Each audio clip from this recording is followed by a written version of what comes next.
As we approach the North London derby, things are about to get hectic. It's first versus third, Arteta versus Conte, and a battle for the bragging rights. Arsenal will need their best players, so what's the breaking team news ahead of the game? Also, will the Gunners make a new bid for Douglas Luiz? And how are the Cronkies planning to dominate the world of football?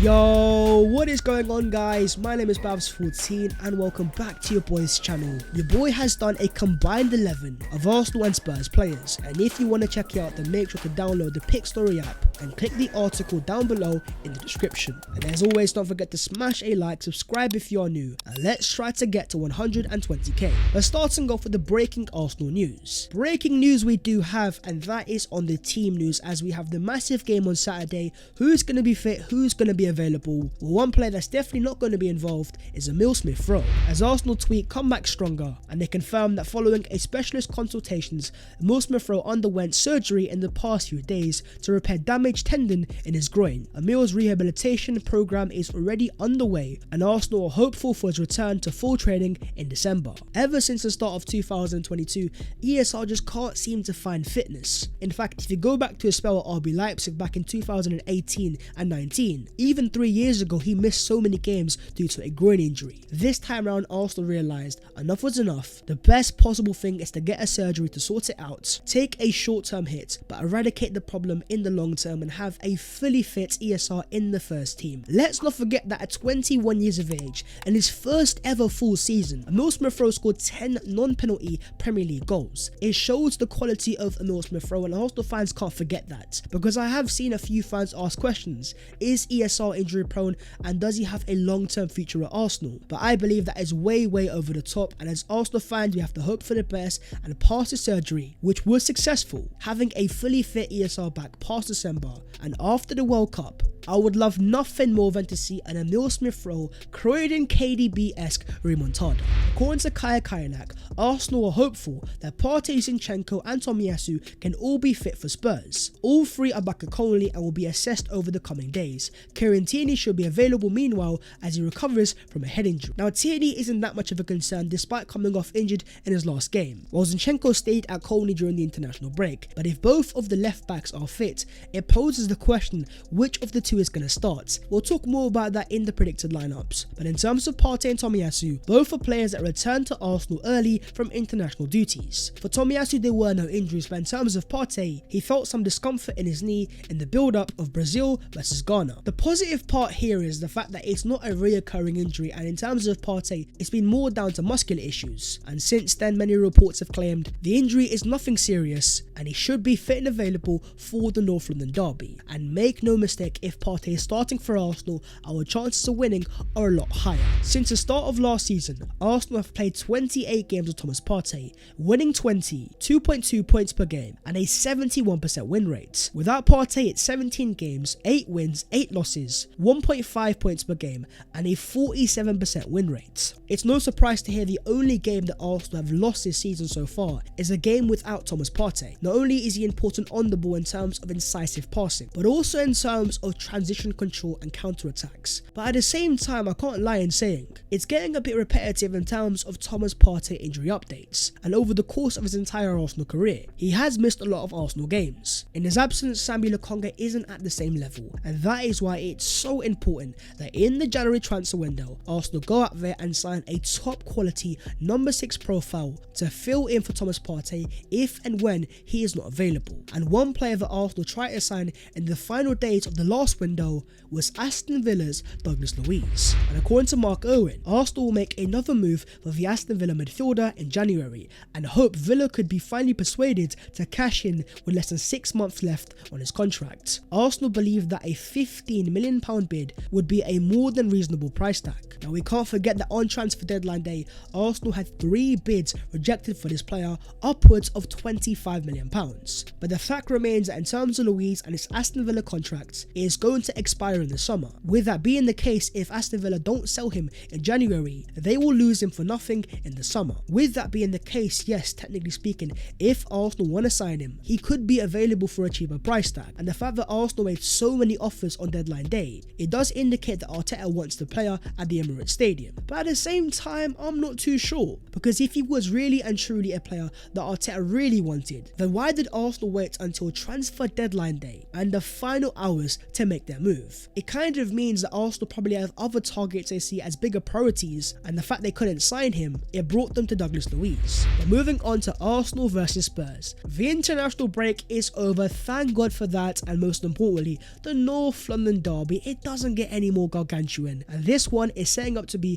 one for the ages, with Arsenal in first and Spurs in third. Only a point separates both teams, and Spurs are in good form, having lost no games in the league and won 3 out of the last 5, and in comparison, Arsenal have won 4 out of the last 5. Arteta versus Conte is going to be one almighty tactical battle, but in terms of both of these teams, both are effective but in different ways. Arsenal are a team that likes to keep the ball and have the 4th highest average possession in the Premier League this season. Spurs are a team that aren't as good in terms of keeping the ball, down there with 11th highest in the Premier League. But both are still pretty effective going forwards. In fact, in terms of Arsenal and Spurs, they rank 2nd and 3rd in terms of XG created, with Arsenal being 2nd and Spurs being 3rd. But in terms of how those goals are coming, well, Spurs really aren't making that many big chances. Arsenal are the 3rd best team in terms of big chances created, while Spurs are down there in 8th. So even though Spurs have amazing attackers of Kane, Son, Kulusevski, Richarlison, it looks like their attack isn't at their potent best. But what about the team news?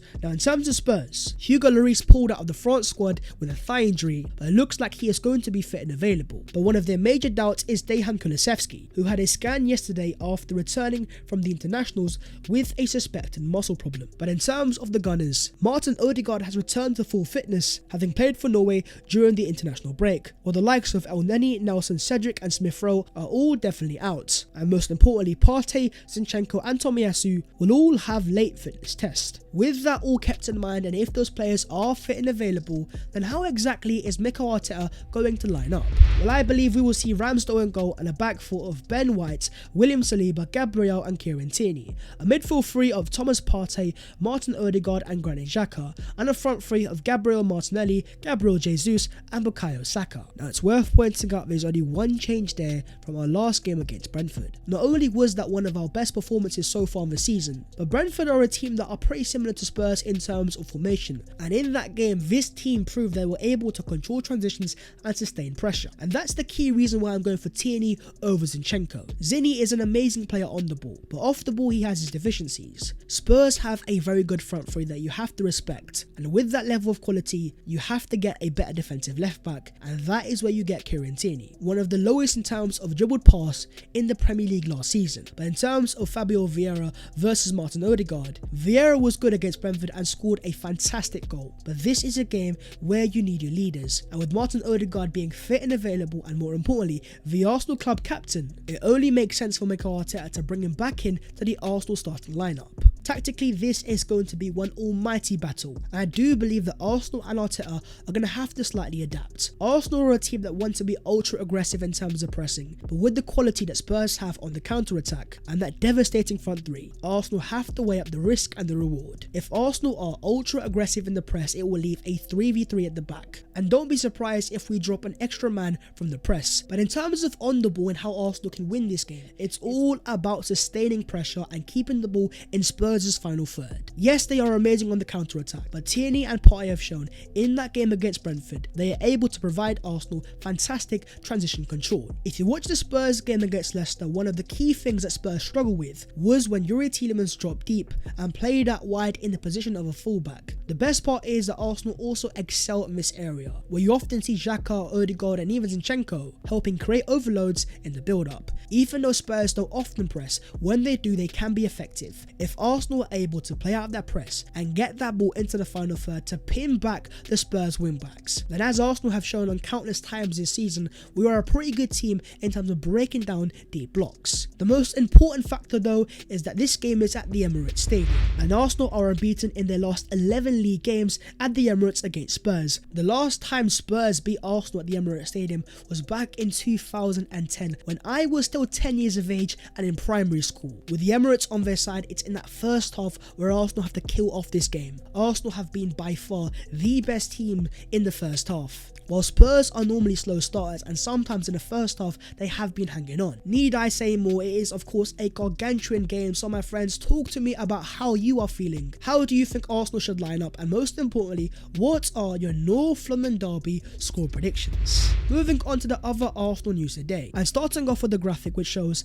the players that have added the most value to their teams this season, and somewhere in the middle you should see Arsenal loanee following Balogun, above the likes of Trent Alexander-Arnold, Paulo Dybala, Harry Kane and Robert Lewandowski. And as Fabio Romano says, he's scoring goals, he's a starter and he's having what he wanted. This loan deal to Reims has been a smart move for all parties involved. We can't forget that in the summer, Balogun was a man in demand, but going to Ligue 1 where he started so well and he's played so many games as a starter, that's the key part. For young players to grow, they need to gain experience. According to reports in France, Partey would like for Balogun to extend his contract at Arsenal and then be loaned out for an extra season at Reims, with the extension by a season of the loan currently being studied should Reims avoid relegation this season. The contract extension I can understand, but keeping him at Reims I'm not too sure about, and if Arsenal are going to loan him out again, then I would prefer it to be of a team of a higher standard, maybe in the Premier League.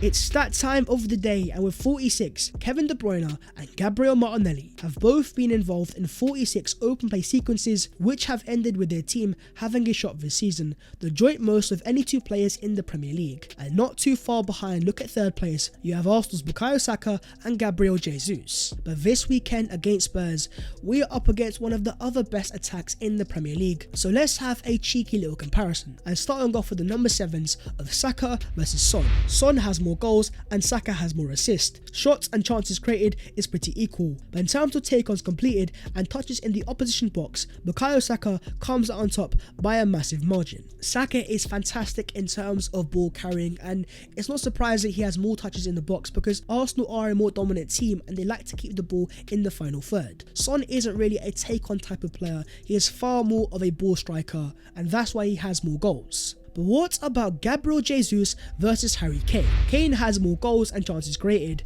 but Jesus has more assists. But in terms of duels won, Jesus 62, Harry Kane 24, with Jesus also having a better passing accuracy. And that quote from Mikel Arteta in the All or Nothing documentary, "When I lose a duel, I am upset." Gabriel Jesus has taken that personally and he understands the mission. And finally, according to Ed Aarons of The Guardian, the Cronkies are understood to have explored the possibility of acquiring clubs in Brazil, Belgium and Portugal. While Arsenal sources have played down any immediate plans, they are believed to want to develop their existing links with the South American country in particular. Cronkies want to form an empire just like the Red Bull Group and the Man City Group, where in Red Bull you have the likes of Salzburg, Leipzig, New York Red Bulls and even a club in Brazil. It could be the perfect pathway in terms of getting players to the Emirates Stadium. Any talents those teams produce, Arsenal would get first dibs. There's a reason why every time a top talent comes out of Salzburg, Leipzig often have first dibs, the prime example being Dominic Szoboszlai and now Benjamin Sesko. If the Cronkies want to form their own version of that footballing empire,